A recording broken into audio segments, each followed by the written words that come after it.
This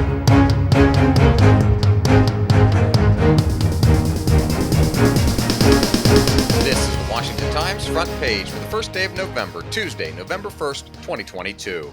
Thanks for joining us. I'm George Gerbo. The Supreme Court heard the first day of arguments in a case that could rewrite the use of affirmative action in college admissions.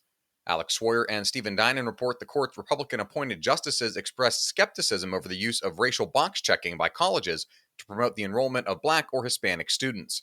Harvard and North Carolina, the schools whose policies are being challenged, said racial preferences remain crucial to promote the kind of diversity they want to foster to achieve a full educational experience. The court's conservative justices said the country is decades into its experiment with racial preferences, and there's little sense that schools are making progress or have a path to wind them down.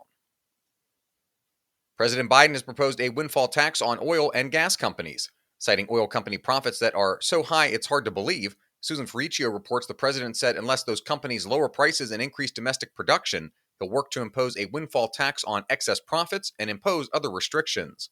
The president's proposal faces nearly impossible hurdles in Congress and is unlikely to be implemented. But it follows dire warnings about energy shortages in New England and a threat that diesel fuel is also becoming scarce in some areas, which could threaten trucking and supply chains. Federal authorities in San Francisco have charged David DePape with attempted kidnapping of House Speaker Nancy Pelosi and the assault of a family member of a U.S. official for the attack on Pelosi's husband, Paul. Dave Boyer and Tom Howell report San Francisco District Attorney Brooke Jenkins also announced the filing of additional state charges. Those include attempted murder, assault with a deadly weapon, residential burglary, and threatening the life and bodily harm of a public official. The complaint said the 42-year-old Berkeley, California man broke into the Pelosi's San Francisco home on Friday. It said the intruder told police he wanted to hold Pelosi hostage and talk with her. DePape is being held without bail in a hospital and is expected to be arraigned in court on Tuesday. You can read all of these stories at WashingtonTimes.com/front page. You can also find our entire lineup of news, commentary, and sports podcasts at WashingtonTimes.com/podcasts. With Democrats' chances of maintaining control in the House narrowed, the party has little choice but to focus on key Senate and gubernatorial races in a handful of states. In those races, Joseph Clark reports, President Biden is expected to steer clear, and instead former President Barack Obama has been called in to make the party's closing arguments.